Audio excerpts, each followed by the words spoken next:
Ladies and gentlemen, welcome to the 3-0 Take, where we talk all things Major League Baseball. Here's Kyle Corwin and Nate Reyes. It all starts right now.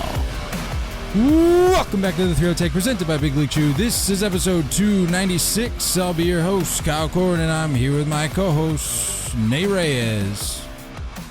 Nate. Howdy. How we doing? Coming to you a day early. I think last episode we said we were going to hit you on Thursday, but we said nope. Yeah. We got to talk some home run derby. Yeah. Got to talk some all-star game. We got to talk about this Juan Soto contract. Yeah, true. Well, I mean, look, it's just appropriate. This is the last day of the season with no baseball. Outside of That's true. The World Series, right? Outside of the World Series. So we were like, well, we can't let that happen. We got to give the people something. So the Chasers had to get some baseball, some type of content in. The prospect of having this added day, like this day off on Wednesday, was kind of nice. I mean, we don't record on Wednesdays anyway, but I was just like not having to worry about a thing. There's no games. It did feel nice, but at the same time, I'm like, it feels like a great day to drop an episode. So that's it. Feels. I mean, hey, I got a doubleheader tomorrow with the Yankees Astros to watch. So I was like, let's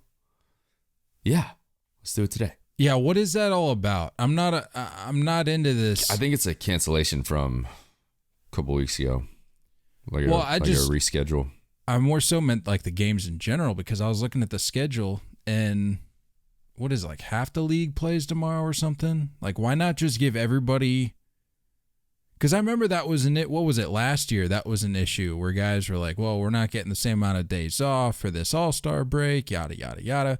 This year, I understand it being a little different with the scheduling, with the season getting off to a delayed start, but why can't we just start everybody on Friday? I don't know. There's barely anyone playing tomorrow. You got Yankees, Astros, Rangers, Marlins. I thought it was more than Tigers, that. A's, Giants, Dodgers. That's it. 2, 4, 6, 8 teams playing tomorrow.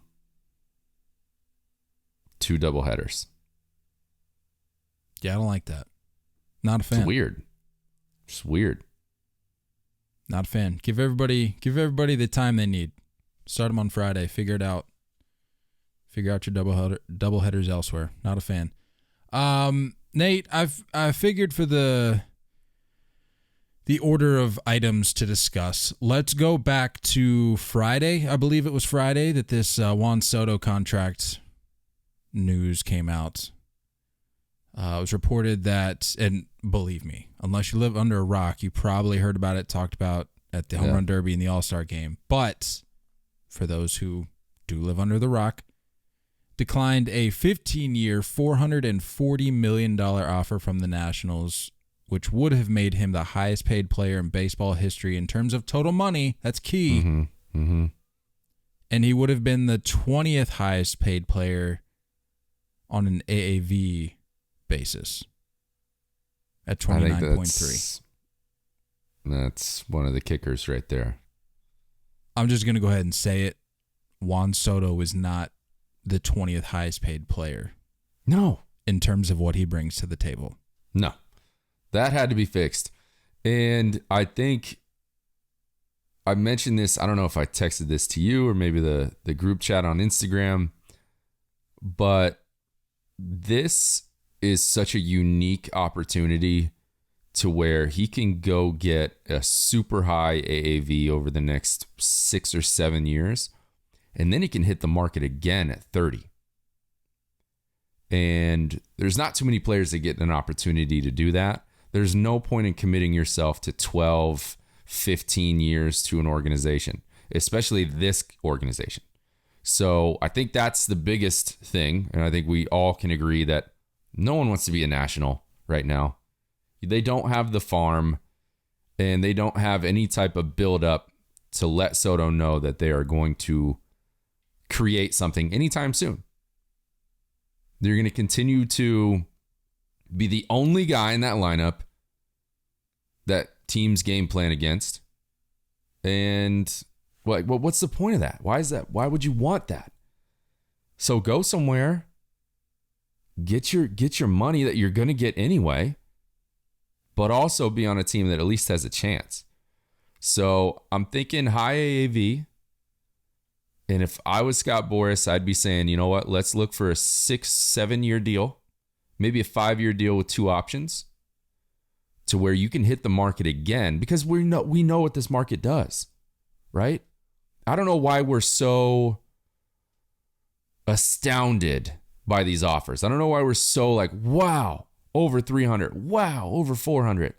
It's how this game is growing.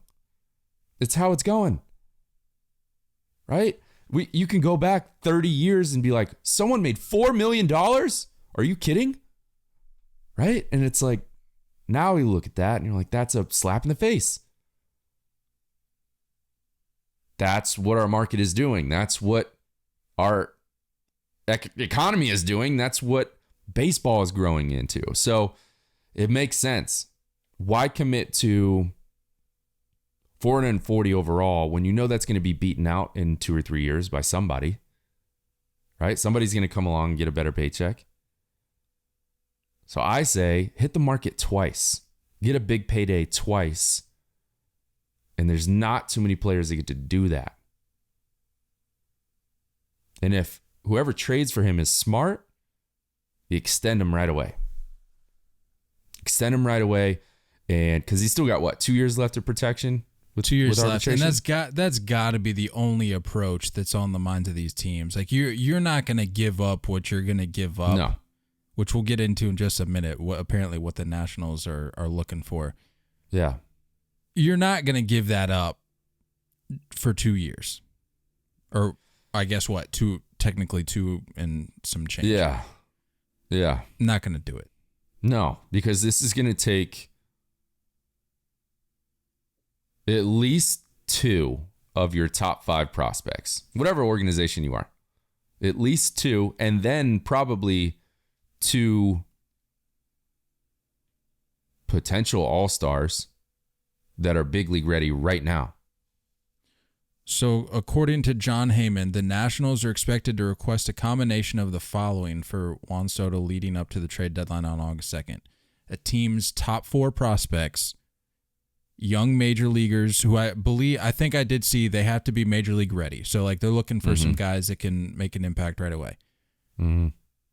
And a key factor to all of this is a willingness to take on Patrick Corbin's contract, which I can't even remember. I don't have it pulled up, but it's... Who cares? That guy should not be in the league. It's not looking great.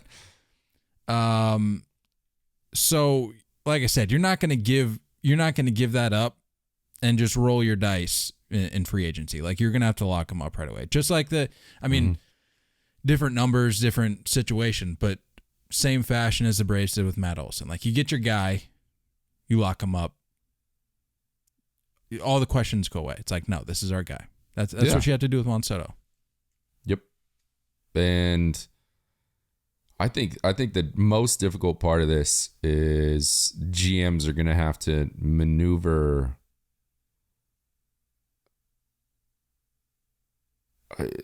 how are you going to do this? If you're going to give this type of AAV where we're talking, he's probably looking for at least 35 to 40 a year.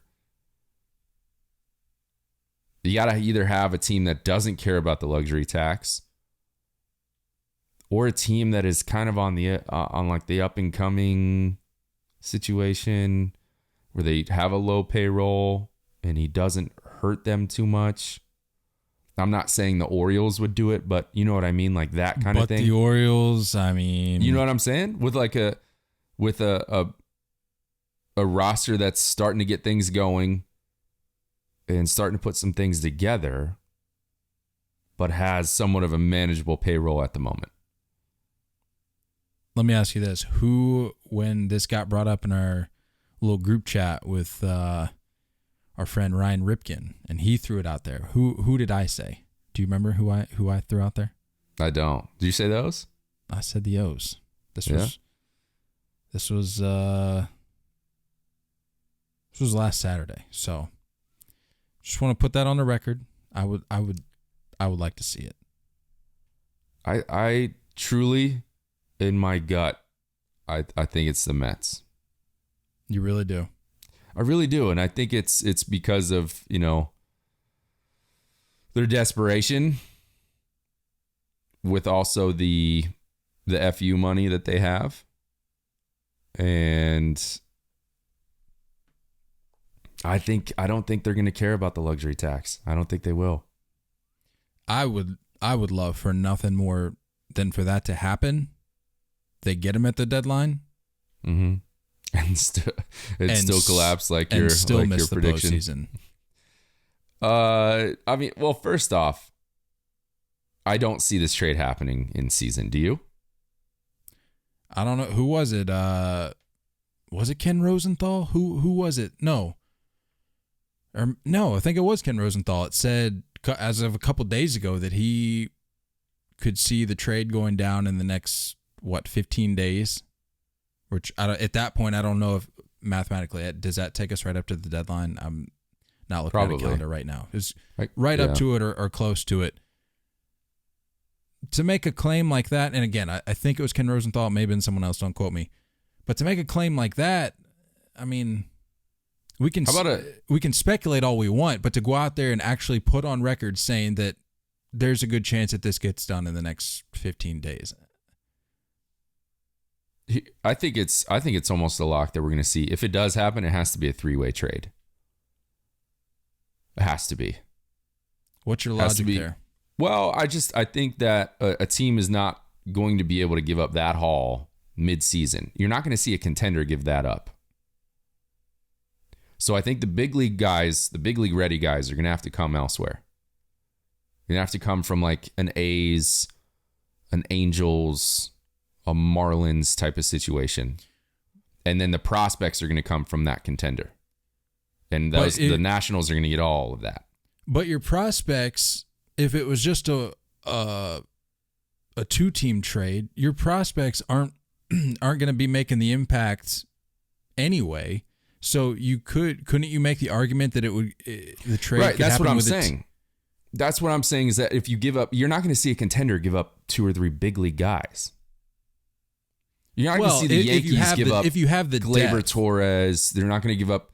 You know what I'm saying? Like Gleyber Torres and IKF and like those types of guys. Those guys aren't going to be able to be dealt with a contender right now. The big league ready guys are going to have to be coming from a team that's out of the hunt. And then that contender team is going to say, well, these prospects, they're not guaranteed anyway. They got to go. So I think that's how that mix is going to happen. And then they're going to have more mid-tier prospects being sent to that non-contender for their big league ready guys. So non-contender is going to get those, kind of longer shot, maybe top 10 to 25 prospects. They get those guys. Their big league ready guys are going over to DC.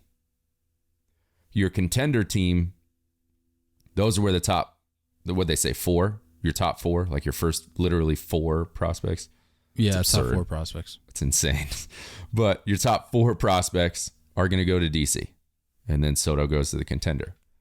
There's no point in a contender trading for Soto, but also punting on this year. It doesn't make sense. Well, the way I could see it happening is you offloading guys that could potentially, that are all things considered classified as major league players. Yeah. While at the same time putting a much greater emphasis and much greater value on the prospects that you're giving up, just to check the box of saying that you sent over major league players. Like I think a contender could still do that. You can send over your prospects if you're deep in the farm, and you could send over major league ready players that don't necessarily, if you were to offload them, they don't prevent you from making that run because they were all. I mean, that's where I think the big league ready beneficial. Big league ready versus actual starting big leaguer right now, where he's penciled into the lineup every single day. I think that's what the Nationals are asking for. They're not asking for that guy that you're not calling up, but he is ready. I think they're asking for a name. You know what I mean? So if you grab the Mets, like a Dom Smith. That kind of name. You know what I mean? Where he could be penciled in with the Nationals every day. On top of those prospects to build for the future. This is the smartest thing the Nationals can do. And I agree on both sides. This was good. I think if Soto signed that, I would have been disappointed in Soto and his camp, and I would have been disappointed in the Nationals. This is the only way to hit fast forward on your rebuild and to offload a terrible sign in Patrick Corbin. This is smart. And it makes you feel less guilty about the Strasburg signing. Right? So this is smart. This is what the Nationals need to do. Plus, you can ship Josh Bell out because he's having a fantastic year and get more prospects. You're talking about potentially skipping over 15 teams in the league with your farm ranking. In just 1 or 2 moves, you could easily put together a top 10 farm. And now your window, look out. Look out. Because there's no issue with their development, right? There's no issue with their development. I don't see an issue with their development. Soto, Harper. You go way back, Zimmerman, Trey Turner, Michael A. Taylor. They know how to develop guys. You just got to get them. If they get those guys, you're talking about a national team that could be a problem in 5 years.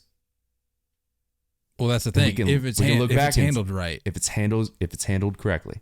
Because as of right now, we don't know who's going to be owning the team moving forward. That's still up in the air. So, and that's a heck of a sales pitch. Hey, yes, we traded away the best player on the planet over the next 10 years. But we just handed you a top 10, a top 5 farm and plenty of payroll to work with. We offloaded some payroll. It is a great sales pitch. This is genius. Overall, I don't even know why they offered that deal. At this point, yeah, I would agree with you.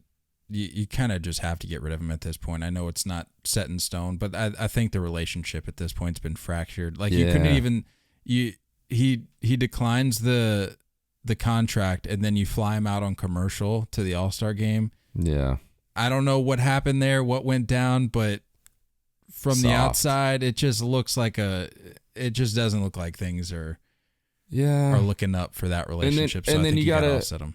And you also have to understand that if he does stay and you don't trade him, you still have 2 years left to go to figure out arbitration deals. It just bloodies the water even more. This is a ruined relationship. It's done. So maybe you're right. Maybe this does happen in season. It's just I can't see one team being able to put this together in the next 2 weeks. I think it's going to take another team. I think this is going to be a 3-way deal. I mean, you have to imagine that teams have been anticipating this for longer than just. Sure, they're definitely they're smarter than us for sure, and they're absolutely ahead of the media. So you're right; they've been putting some type of package together, some type of brainstorming together. But now it's like, are we on the clock? Are there teams? Is it a potential rival in our division? It's going to make a move. I love it. You as a Red Sox fan, me as a Yankee fan, listener as your own fan of your team, I'm curious. If we put out a poll on Instagram and say, do you want to trade for Soto? I'm curious to see how many people would say yes and how many people would say no. Me personally as a Yankee fan, yeah, Soto would be amazing.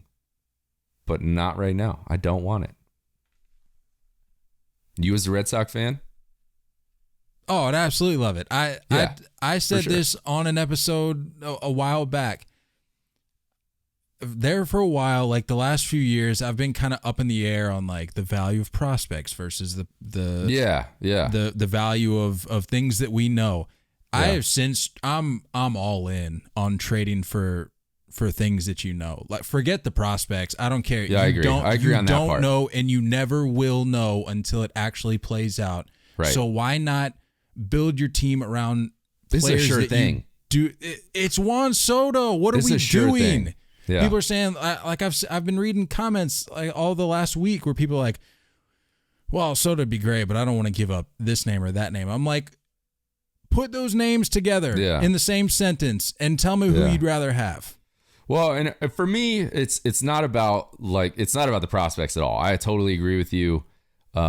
Prospects are prospects. Their highest value is when they are a top ranked prospect, and then eventually they fade, right? If you look at any team, your top 4 prospects, what are the chances that 4 for 4 are going to be gold? You know what I'm saying? That's not going to happen. Someone's going to get an injury. Someone's going to be not as good as what they valued him as. Maybe 1 or 2 show up. Someone's not going to be able to cut it in that market because the lights are too bright. It happens all the time. Happens all the time. You got to sell when the value's there. The value's there on those top 4 prospects right now. So you got to make that move. My issue specifically with the Yankees is that it just doesn't make sense. Another $40 million guy? No, it's not going to happen because that is going to pigeonhole them for I don't know, next 5 or 6 years. It's not going to work. So it's got to be a team that is willing to go way over the luxury tax and not care, or a team that has payroll flexibility. I kind of want to see him in Baltimore. Not going to lie. I would love that. I would love that, dude. That would get me pumped. That would turn that organization completely around. Like they're already headed in the right direction. Oof. Wow. That'd be sick. That'd be incredible. Putting a bow on this conversation, for the people that are saying, and it's not here to discriminate here, but it's mostly the people on Facebook. You got the old heads on there. They're being like, oh, $440 million? You tell me he's going to turn that down? Yeah. When is enough? Look, if you don't want to play in a city, there's no amount, and I'm not speaking for Juan Soto. There may be other factors, but if it simply just comes down to the fact that he's looking around going, I don't want to play here anymore. Like we got the ring, it was great, but since then it's been garbage, and the future looks about the same. I don't want to play here anymore. You could throw $500 million at him, and he's not going to want to play there. So I don't fault the guy for turning down the offer. For all we know, it maybe has nothing to do with that number. Yeah. Maybe it's just that he wants a different contract structure. Maybe it's that he wants to play with certain guys around the league, that he maybe has a team or two that he has his eyes on. I don't know. But for people saying, well, when is enough? Like, I'm going to go ahead and say that Juan Soto would probably be fine with $440 million. It's more than the greed that you're throwing out there, assigning him. Like it's not that simple. It's far more complex than that. Those are the people that get pissed when they go to the movie theater and they're like, I used to come here as a kid for $7 and watch a movie, get a bucket of popcorn for $5. Ain't the times no more, homie. Sorry. 2022. Something new. Get out of here. And look, I mean, to be fair, we'll probably turn into those warriors. We're going to turn into those old bags at some point, too, where it's like, are you kidding me? $2 billion isn't enough for Jimmy Butthole? I don't know. I don't know. Jimmy Butthole. Raking it in, dude. It's all just going to keep going up. It's just going to keep going up. It's all relative. I don't know. That's all I can say. That's all I can say. Let's talk about this home run derby. Let me just say something. Well, no, I won't even say something. Let me ask you, because I don't want to put myself in a bad light here. Any chance you think this Schwarber round was thrown 100% against Pujols? 100%. 100%. Did you see that Pujols got the juice balls for early? Did you see that? I mean, I wasn't tracking. Was there a clear Well, there were the white balls and then there were the colored balls. Sure. Like the pink balls or whatever they were. Yeah. Yeah, he got those early. I'm like 90% sure when I was watching. To be fair, I was working for that part. So I was like kind of looking back and forth between the TV. I thought they only gave him those for the bonus round.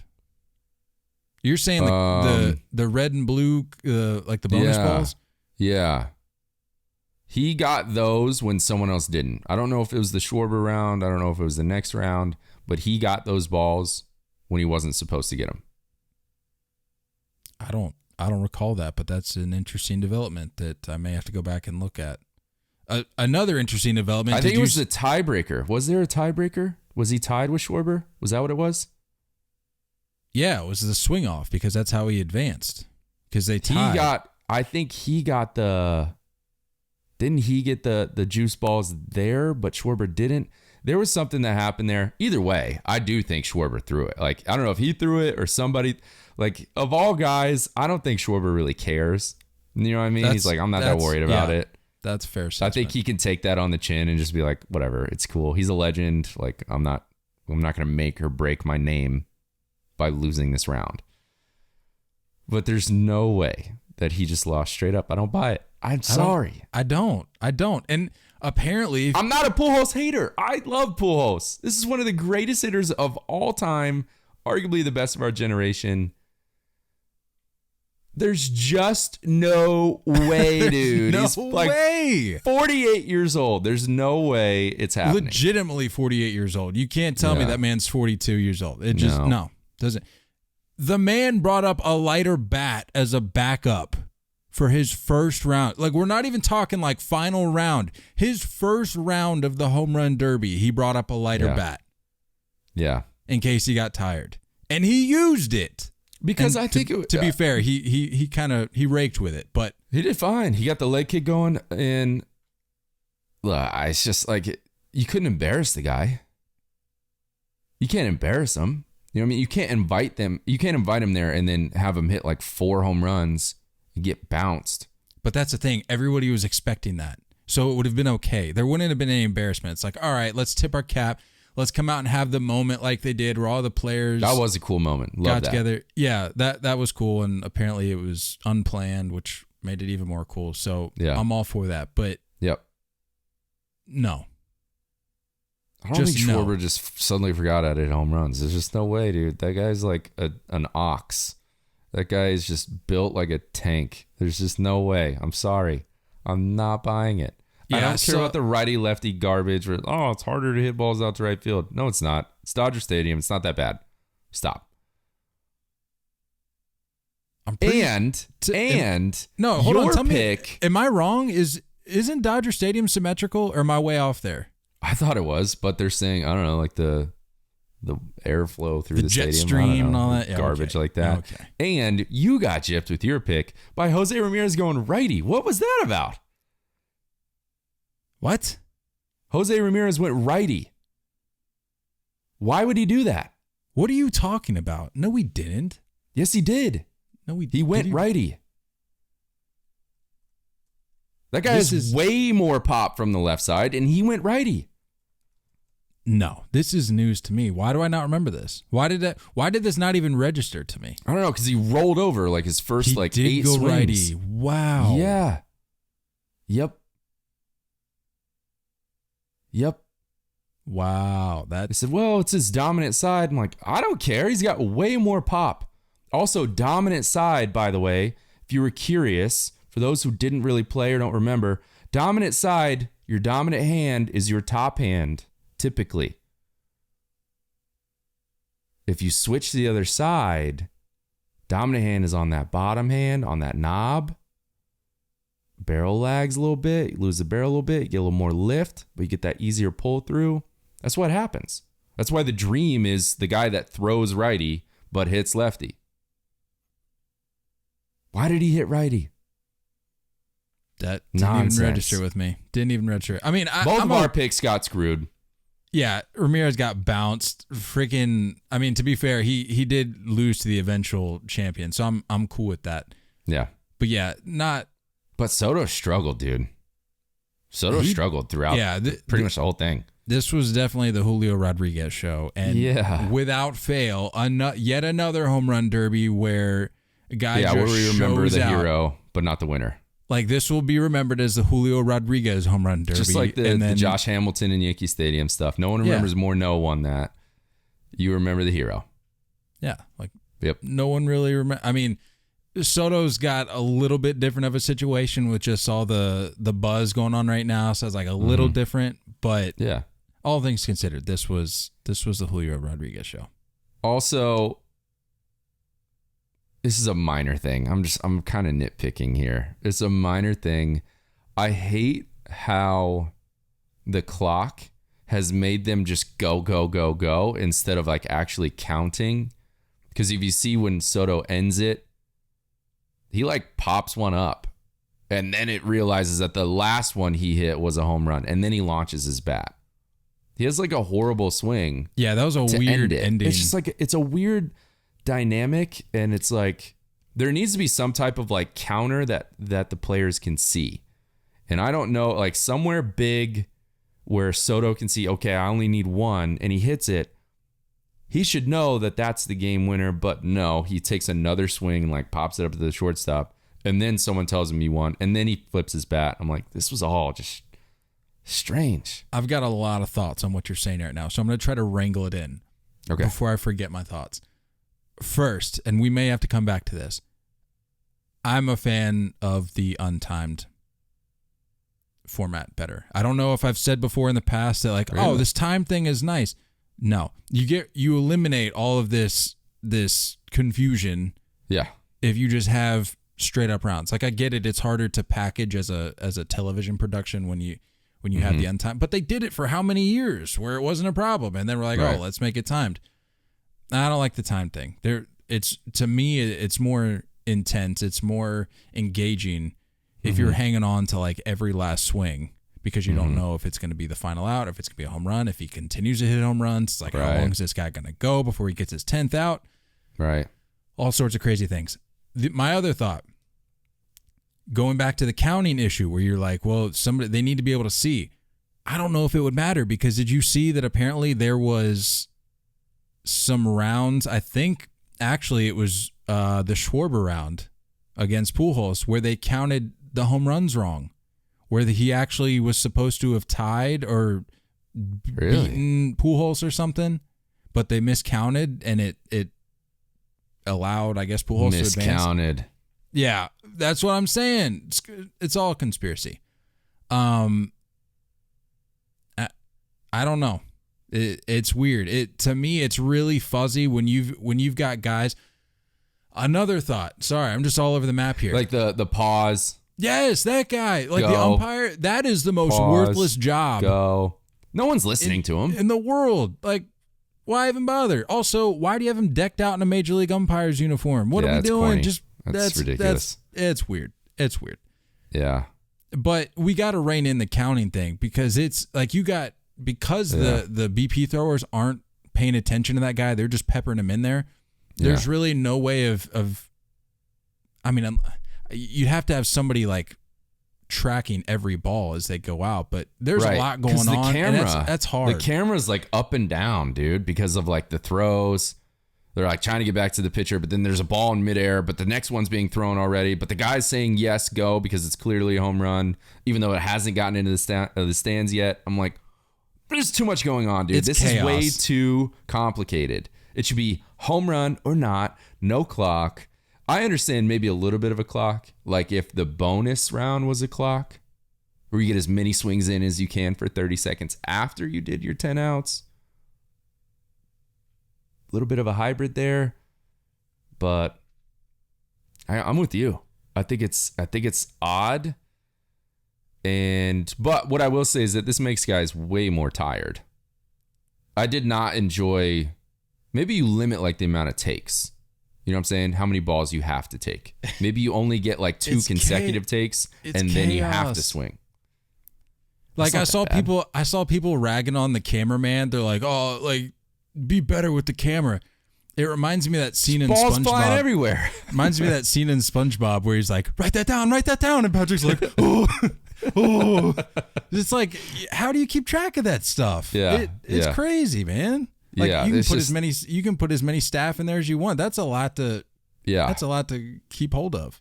I agree. And also, I mean, again, once again, I don't understand how one of those little kids in the outfield didn't die. When balls are like, oh, there's one in the air, but the umpire's like, send it. And then one just gets laced at him. Full send. Yeah, like, oh, that's clearly a pop-up. Go ahead and throw the next one. And it's just a bullet at these little 8-year-olds out there that getting their gloves knocked off their hands. The guy that spilled over the into the field, do you see that? Like laid out. Yeah. Which, by the way, is it still the pitch it and run kids, or have they since transitioned to something else? I don't know. I'm not sure. It used to be for the longest time. I don't know if they still do that. Here's one thing I will say, and we didn't really make a plan on touching about this on the episode, really, but of this week's festivities, I have to give MLB credit on the draft. Excellent job on the draft. Yep. Excellent job. This needs to be the new standard. MLB draft needs to happen when there needs to be a buzz around it to get it going, build some hype. I was excited. Like, I've never been excited about an MLB draft before. And it's really cool. They're starting to build up more and more about prospects. And I got to give MLB, credit along with MLB Network over the last few months. They've been talking about these prospects. They've been talking about these kids, right? Matt Holliday's kid, Andrew Jones's kid, so like coming up and saying like, these guys are the deal. Like they're real. So it's cool that they did an excellent job. And I think that they're trying to get more and more people there. And the outdoor thing, like the outdoor setup during the All-Star break, because it's summertime versus like the indoor at the MLB studio in New York kind of thing. It's weird. Didn't work. This was excellent. Really good job on the draft. I enjoyed it a lot. Yeah, as far as the Derby goes, meh. You know what made it infinitely worse? The fact that Pete Alonso was there. Dude, it drove the nail into the coffin for me when I saw him meditating in the tunnel. Just visualizing his win. And I'm like, dude, you suck. You're the weirdest. You suck. Imagine being at All-Star Week with all the festivities going on. You're expected to be like the star of the home run derby, which I get. Like if that's like your thing and that's what you're all serious about, then you kind of have to take it up a notch. But imagine being at these festivities. You got players and their families running around out on the field, enjoying themselves, taking selfies, recording literally anything and everything on their phones that they can get, hanging out and talking with one another. You've got former teammates catching up that are no longer on the same team but have an opportunity to catch up. Yeah. And you've got Pete down in the down in the tunnel doing Tai Chi. Come on, Pete. Just drooling over his bat design. Did you see that? Yeah, that was just polar power on it, and he's just like staring at it. I'm like, dude. Did he deadlift before the home run derby? Or was that the night before? No, it was before. Because he was decked out. It was before the home run derby. He was in spikes. He was deadlifting in spikes. I can't. I'm done. And I mean, I'm not trying to pick on the guy, but I kind of am. No. It's been enough. He's had enough chances. Yeah, I think it's just we're over it. Somebody on MLB Central was like, they showed the video of him deadlifting, and they were like, "Why does the guy always look sunburnt?" And I was like, "Oh man, I can't unsee that." Oh yeah, it's just no. It's too much. It's so forced. He is the biggest tryhard of trying to be cool. And it's like, dude, if you're cool, you don't have to try. You're just cool. It's all good, man. You're great at baseball and you hit nukes and you play for a team that's pretty cool. You're in New York, like, do your thing. But you're just not cool, man. I'm sorry. You're just corny and weird. So, you know what? I'm gonna do this person a favor. I won't throw him under the bus. I won't name names here. But I had like my little rant the night of the Derby on Instagram story because I was just kind of like live Instagram storying the whole thing, sure. just sharing my thoughts. And I went on this rant after I saw Pete pulling off these ridiculous stunts. And this individual followed up and said, and it's all good fun. I'm not giving you a hard time. I just thought it was interesting to hear this particular take. This individual follows up and says, bro, Pete is a very liked player. And I said, yeah, in Queens. And then they followed up and said, and going back a step, I said, yeah, in Queens. But then I thought about it. And I'm like, there's probably a good percentage of people that are Mets fans that don't even like Pete Alonso. Anyway, he follows up and says, in the world.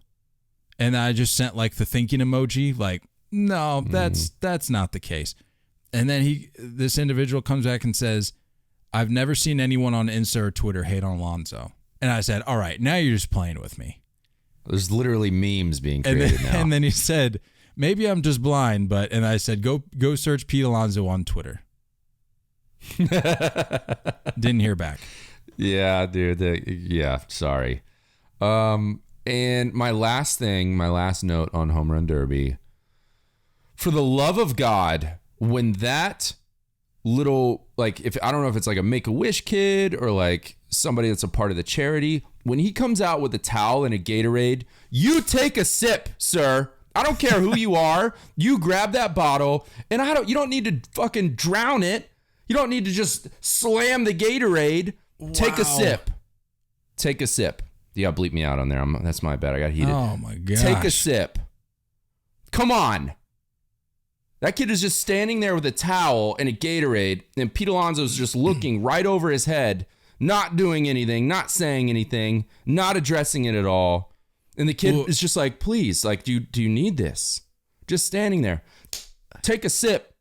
Well, you saw the video. You remember, what was it, last year where Pete Alonso, like, hit the kid? The kid's getting, like, wasn't he getting, like, stretchered off, and they cut back to Pete, and he's, like, dancing at home plate.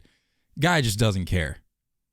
I need every single player. You say no to that kid, you're immediately losing me as a fan. Take a sip. That kid is, like, he's only there for one thing. He gets to be on TV. Every other kid in the country is like, I wish I had that job right now. I wish I got to pass Gatorade to an MLB All-Star hitting Home Run Derby. And you don't take a sip from him. He's devastated. Take a sip of the Gatorade. I don't care if you don't like the flavor. I don't care if you need the towel or not. You take it from him and you say thank you and you hand it back to him. Well, we have to draw the line somewhere because in defense of these players, they're handing them like that G2 nonsense, which is the Gatorade equivalent of cough medicine. Doesn't matter. I don't care. You take a sip. You take a sip and you spit it out for all I care, but you take it from him. You don't leave that poor kid standing there. Yeah. I hate it. I hated every second of it. And it happened multiple times with multiple players. Go back and watch it. That's fair. That's fair. Not cool, man. That kid is out on the field, hyped. The coolest job for like a little 12-year-old to have. You get to be on TV over and over and over. Take a sip and take his towel, or you're not invited again. Not to say, with the way that sports betting has gone on now, I bet you there's like a bet whether they take it or not. Yeah, so you're not only letting these kids down, you're letting people who've invested their hard-earned cash into this. Degenerate gamblers are losing money because you're not taking a sip of that Gatorade. Get From it? The kid. Figured out. Garbage. Wow. I don't care if everyone threw the Home Run Derby for Pujols to win. That right there, the Gatorade boy, is what devastated me. Get it figured out. Rant over. All right, before we wrap up the Derby talk, we need to just give Julio Rodriguez the the love that he deserves. What Juan a- Soto, we've what talked about a at length stud. already, but Julio Rodriguez, like welcome to the show, kid. Yeah. I mean, Would you got Ken Griffey taking pictures of you? yeah. Can we talk about that for a second? You got Ken Griffey posted up with like a cannon, like sprawled out. Like, what is this, Randy Johnson? Like, Randy Johnson does the same thing. He's like a professional photographer. I bet you a lot of people didn't know that. He's a professional photographer. Yeah. I don't know if Ken Griffey Jr. is the same way. Maybe he is. I don't know. But you got to love it. But I was a big fan. It could not have happened at a better place for Julio Rodriguez. Mm-hmm. Like, you put him in L.A., you got this star that not a lot of people have been able to watch because he's out there in Seattle. You put him in L.A. and you're like, okay, let's see how he does on the big stage, because it literally you got the eyes of the entire baseball world on you.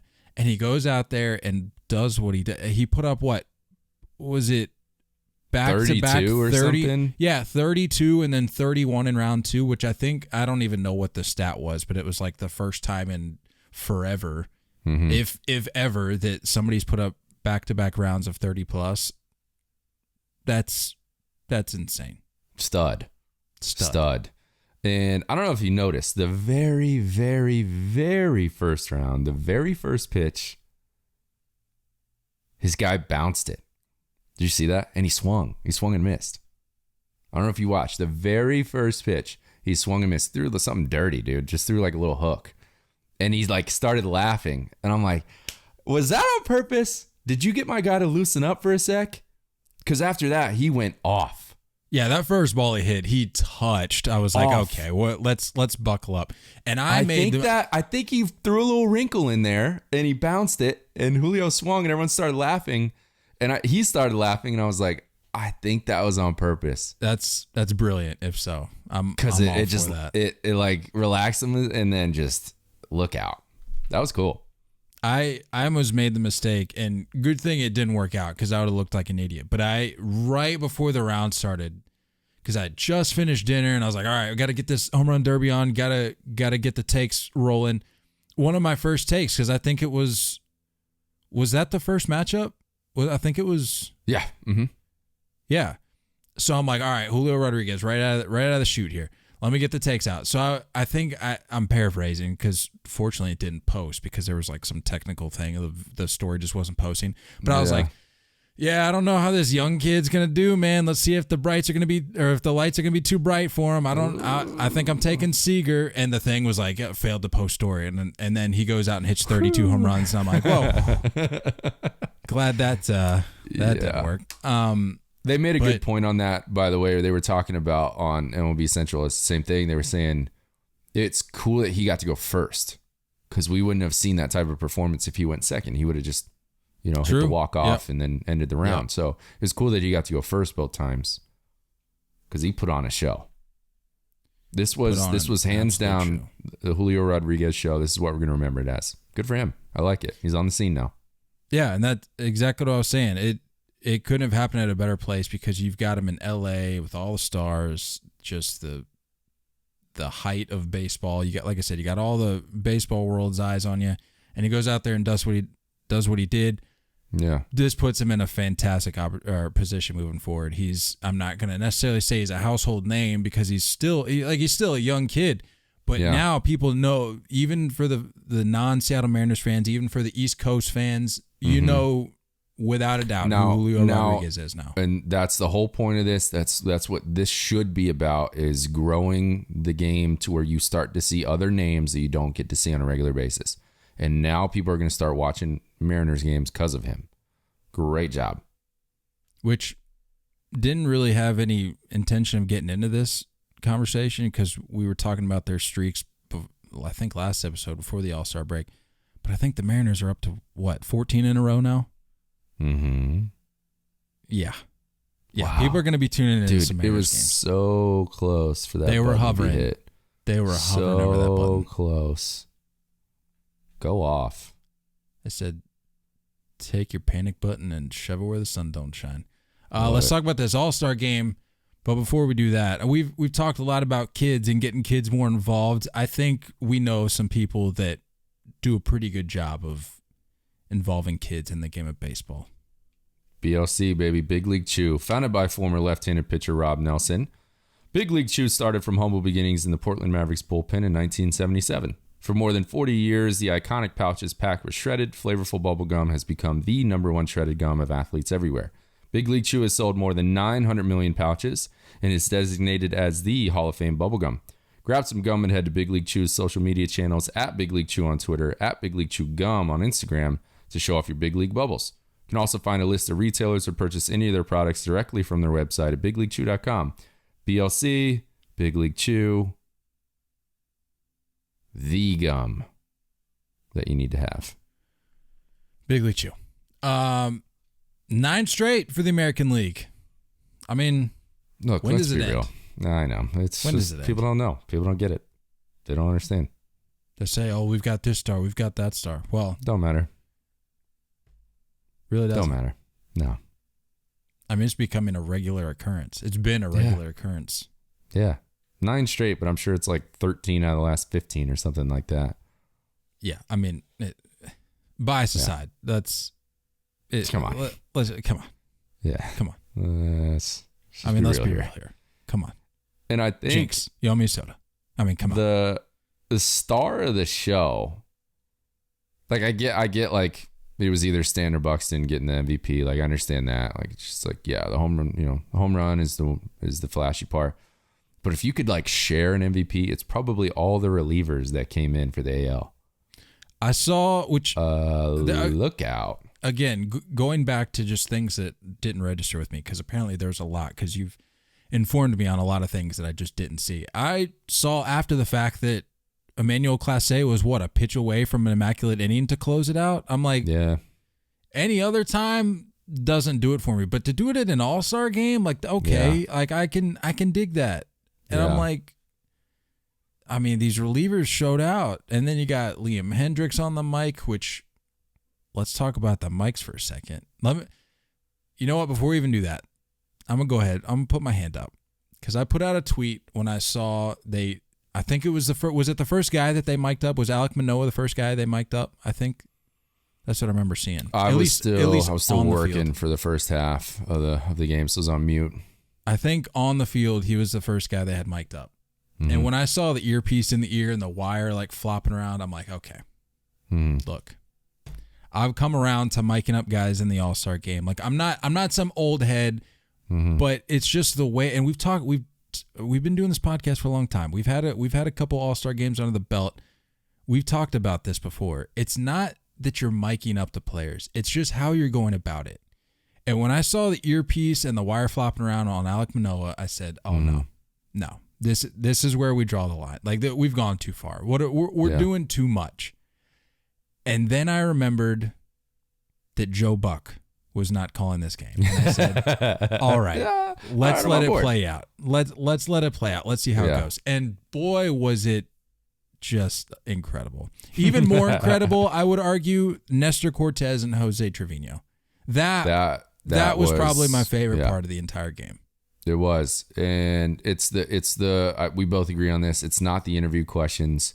It's the raw back and forth. And that was really cool. Has that ever happened before where a catcher and a pitcher can communicate in game back and forth between each other with mics and they can hear each other? I don't think that's ever happened before. And that was cool. Nestor calling his own pitches, going back and forth saying, "Hey, Jose, what do you have?" That is sick. He was getting me hyped when he was like, "Talk to me." I'm like, "Yeah, dude, put the sign down and let's roll." I'm all about this. He was getting me fired love up. that. And then I don't know if you caught this. What's his face? I don't know. Whoever is the main, the new Joe Buck. Joe Davis. Yeah, when he was like, "Jose, do you know in game when Nestor's going to drop down to the side angle for that fastball?" And all Jose said was, "Maybe." I'm not giving that answer out, bro, on national television. Just maybe. Yeah, that's true. That's Trevino's the man, dude. I like him. To be able to answer that question and not slip up while you're like literally in the middle of a game, that's I mean, credit. He was gold the whole time when he got on base, when he was hitting. That clip that we put out, he couldn't believe he's an all-star. Like saving the ball for his first hit. Like love that. I genuinely prefer those type of players and getting that experience and exposure than like the typical 12, 13, 14 time all-star guy where you're like, yeah, I've seen him over and over again. I know this guy. Those guys that like, I think we forget what this game means to those types of guys, and I think that's why we got to continue to make this a real thing. Yeah. Don't let this continue to be like this ridiculous exhibition that no one cares about. Like make it legitimate, make it feel real for those kind of guys.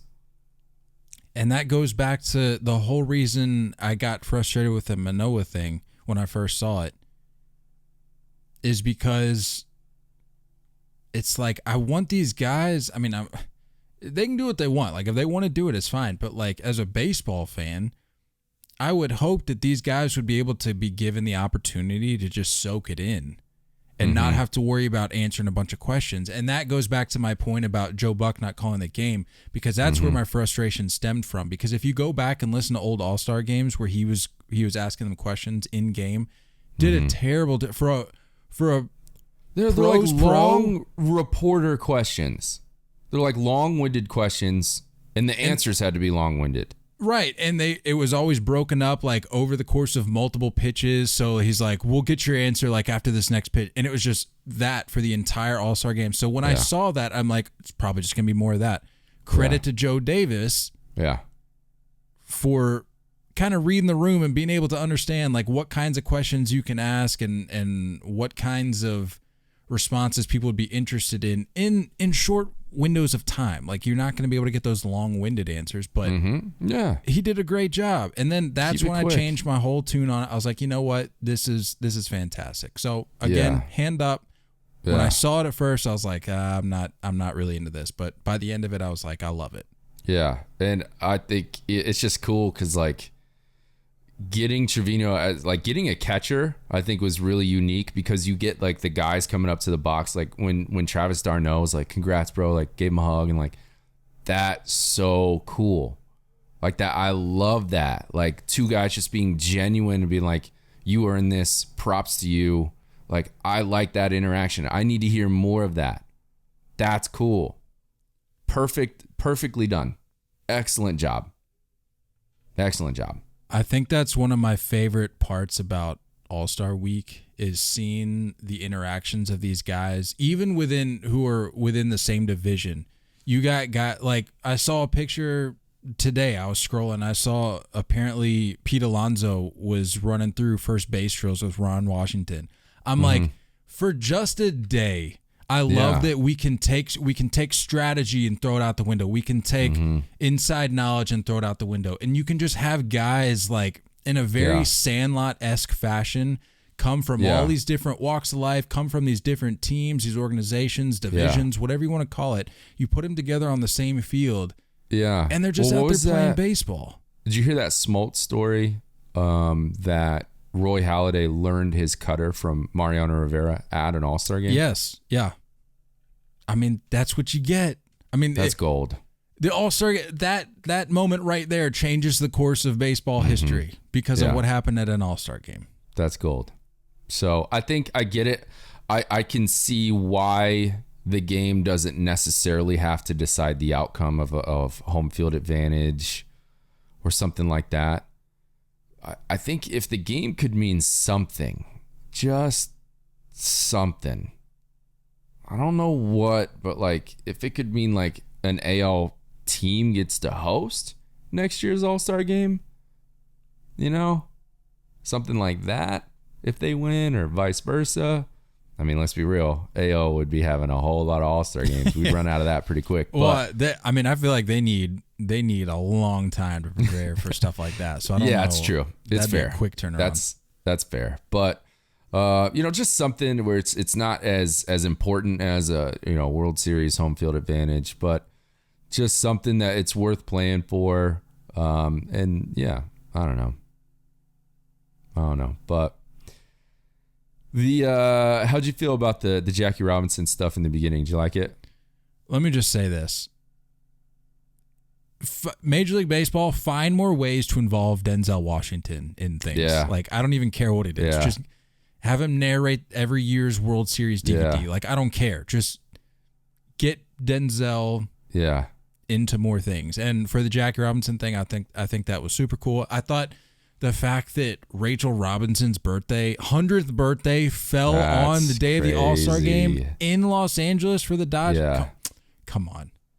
I like that Mookie came out and said that stuff too. Like, that was all good. All excellent. Getting the whole stadium to say happy birthday, that's cool. Only thing about the Jackie Robinson thing that bugged me was that, like, you could tell that, like, the television production, well, like with the big, like, on-field graphics that you saw when they put up, like, his graphics, you could tell that was for TV. I don't know what the people in the stadium saw, because I wanted more of, like, they needed to build that up a little bit more and get the crowd a little bit more excited, because the overall reaction was, like, kind of boring. And then you just saw, like, Denzel walk off, and I was like, what? Hold on, like, what was that? It, like, are we getting more? You know what I mean? I think maybe a tribute video could have been a little bit better, where it is for the crowd. It gets everyone to shut up and watch the big screen. You know? Well, I think, and you being the football fan that you are, you probably have seen what I'm talking about. But do you know, I want to say the Panthers did it. I may be wrong here, but do you know what I'm talking about? Where they had, it was, I can't even remember the design term, but they basically had this, like, giant hologram panther like crawling. Yeah, like, the Ravens do it too with the bird. Yeah. Like, jump into the stadium, fly around. Yeah, that's cool. Run around. They can see that, if I'm remembering correctly, they can see that on the Jumbotron. Okay. So I'm wondering if that's what happened in LA. If you could see the Jackie Robinson stuff on the scoreboard or on their I wish there was just a little bit of a better build up for it and getting a better crowd reaction. I feel like the crowd was a little caught off guard, and it should have been an eruption. You know what I mean? Yeah. And we didn't build it up enough. Other than that, everyone was great. Denzel was solid. Coming out in the Jackie Robinson Brooklyn jersey, that was cool. Big fan. And all these people saying, like, look, I get it. We get nitpicky about certain things on here where it's like, all right, we probably don't need to complain about that. But I'm not kidding when I say that people find a reason to literally complain about anything and everything, because I saw people talking about the way his jersey fit. They're like, Denzel's walking out in this Dodgers jersey looking like a clown. I'm like, it's literally a Brooklyn Dodgers jersey. Yeah. Why are we complaining about this? Also, why are we making an issue say of that this? to Denzel's face one time. Please. I dare you. Please. I dare you. Have you seen Man on Fire? He'll end you. Have you seen Training Day? He will end you. It will literally end your life. Denzel's the coolest person on earth, and you can't fight me on that. I'm sorry. He was. Do you see? He was like dapping up Vladdy before the game. He was calling like Mike Trout like Mickey Mantle. I'm like, come on, man. He's still the coolest. Like, he's well past his prime and still the coolest. You don't mess with Denzel. No, Denzel's entire life is his prime. He'll never leave his prime. He's always in his prime. Will forever be in his prime. I like it. So leading up to this week, we had only seen pictures. We have now seen them in action. How do you feel about the jerseys now that we're past the game? I still don't like it. I think you can. I think you can still manage to find a way to make the jerseys special, but also still keep the original jersey. And I think it's like along the lines of what they do for the World Series, winning team, where they do the gold trim around the letters, not just straight gold letters. Something like that. The whole point of the game is to see the different jerseys. When they all look the same, I think it's even worse when you're in person. And now that I have been to an All-Star game in person, I can say, I don't know who's who. I can't tell. Well, to be fair, you probably saw the worst display Yeah, 'cause they're of all wearing all-star 44. uniforms. Yeah. No, not even that. I'm saying just the jerseys, because I was looking at pictures from Yeah, last year's ugh. jerseys. Those jerseys were hideous. I'm not Yeah. talking like the 44 thing. I'm just saying like The 44 jerseys thing was cool, but that was still was super hard cool. to tell. I didn't know who was who. Yeah, but the jerseys themselves were like horrendous. These were a step up, but I'm sorry that I'm just gonna die on that hill. I need to see teams' jerseys. And look, I saw somebody throw out. Hold on, got to give him credit because it was a fantastic idea. Where was it? We were talking about the jerseys, or no? Because I put out. This is why we don't record on Wednesdays, by the way, because landscaping happening right outside. So That's all right. Apologies. They're aerating some little piece of grass that no one cares about. So I put out a poll on Twitter last night asking people's thoughts about whether they like the original jerseys or the same team jerseys. Mm-hmm. And shout out to Eric, comes out and says, I want players to wear their favorite alternate uniforms in the All-Star game, which I'm a total fan of. Like, throw the whites and the grays out the window. Kind of how like the starting pitcher gets to choose the jersey sometimes. Are you kidding me, dude? Like, you're seeing powder blues and blacks and dude, like, an Oriole black mixed in with oh my goodness, yeah. Dude. Do that. Maybe a City Connect jersey does sneak in. No, that's where I drew the line. I responded to Eric. I said, give me all the alternates that they have, but I draw the line at the City next because they suck. Well, it just depends. If it's their favorite, it's their favorite. But yeah, I think there's something special about when they're walking out to the line and they're on the foul line for the national anthem, and you're seeing a Yankee player next to a Red Sox player, or you're seeing a Dodger player next to a Giant player, and it means something more. A Cub next to a Cardinal, and they're wearing their true jersey, and you as a fan of that team love that they're next to each other, and they're able to put that stuff aside just for one day. That's the whole point of it. But when you put in these ridiculous, lame, random jerseys that mean nothing to LA at all, what does black and gold and white mean to LA? What is that? I think I'm going to have to draw the line here for this conversation because I forgot to mention this to you, just going off on a little tangent here. Our latest review on Apple Podcast, somebody said, Drew Buck, to be fair, he left us a 5-star review, but he says, and this is kind of connected to uniforms. This is more in regards to City Connect, but he says, love the pod. Not sure why you guys have to spend so much time on the City Connect jerseys. They are all awful. Do you all actually care what the players are wearing? Stick to strictly baseball and what's going on the field. That's what the people want to hear your takes about. Love you guys. Kyle needs to take it easy on my Mets. Keep it up. So fair on I guess that. we talk too much about uniforms. So maybe we I don't know, it's on the field. It's happening. These are new though, and I think this is a new thing. It's only been around a year or two, you know?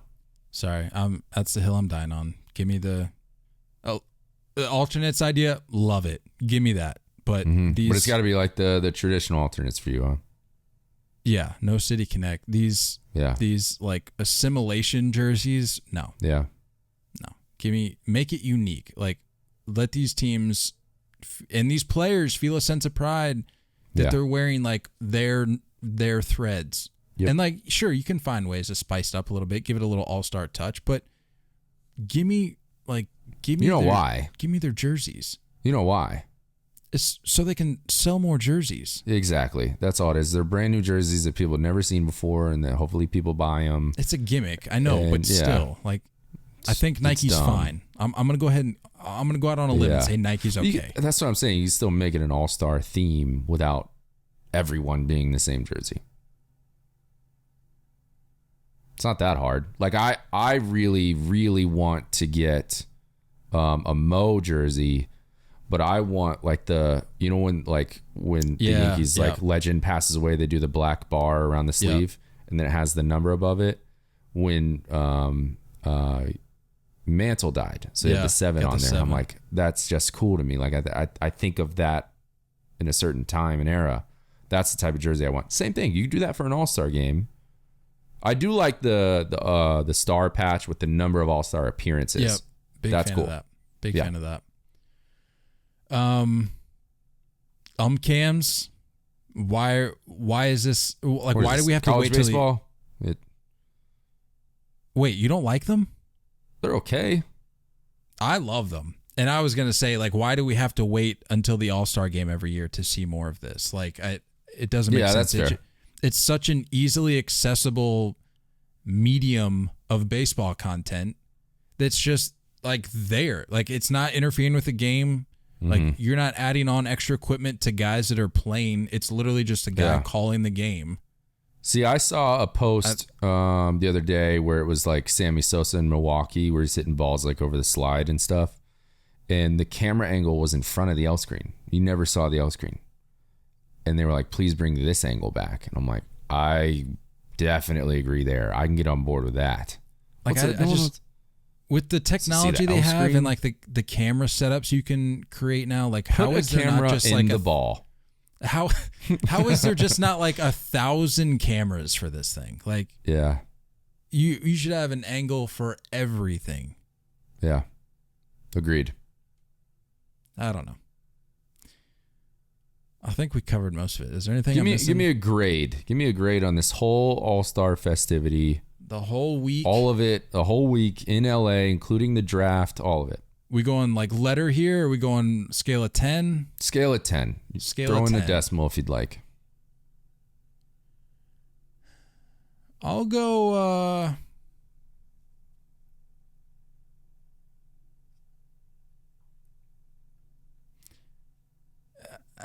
I don't know. It's maybe an unpopular opinion, but outside of what Julio did in the home run derby, I wasn't like falling in love with that particular derby. I don't know if it's because of the format or just the lack of show beyond what Julio did, because like we said, it was the Julio show, back-to-back rounds of 30 plus.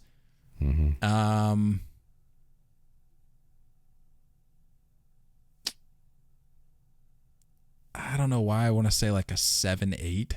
I was going 7-6. We're going 7-6. Like, yeah, doesn't get me up in the 8s or 9s, but like, there were some redeeming qualities of the game, and overall, it was just, it's nice for baseball fans just be able to come together and not have to stress about the outcome of their team's game because there are none. Yeah.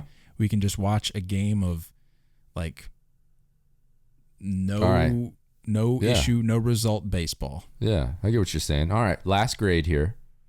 A lot of back and forth on this. Very controversial.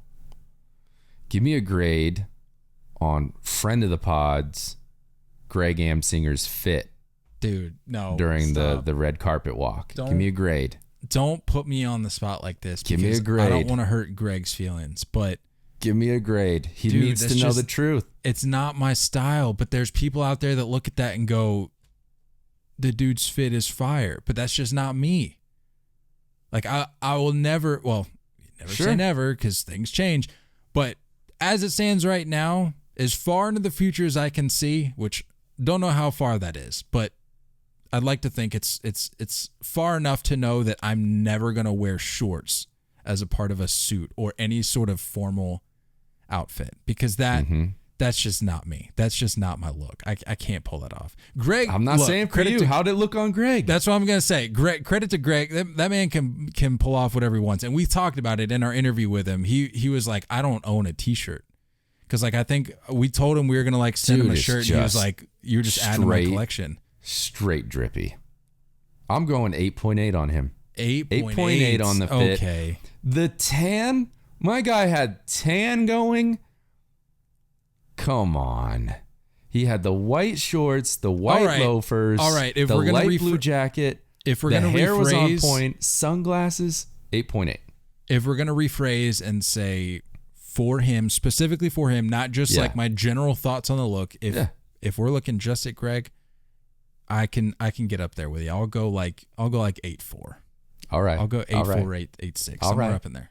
Let's tag our guy. Let's get him some love here. I feel like he's getting some hate. And I think people are just jealous that they can't pull that off. I can't pull that off. No shot I can pull that off. But my guy does. And also, like, got to give him props for not looking like a midget next to Aaron Judge. He holds his own. He's like 6'4", 6'5". He's a big dude. Tall dude. My guy Greg needs the love, going 8.8 on the fit. Excellent job, sir.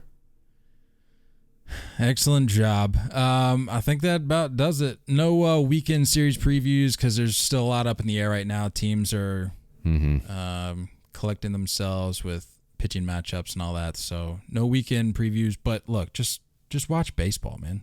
We've been able to enjoy a nice little break here. But look, it's time to go. Yeah. Now we go. These next 2 weeks are make or break on buyer and sellers. Make or break. Make or break. So pay attention. This is going to be good baseball to watch. This is going to be exciting. Exciting baseball. I'm pumped. And I kind of like that it's not a full half left. You know what I mean? We're over the halfway mark, and I like that. Crank up the stove, man. I'm all about it. Let's get it popping. I'm all for it. Let's go, baby. Don't go chasing curveballs. We love y'all, and as always, looking forward to talking more baseball with you guys soon. Until next time, stay filthy.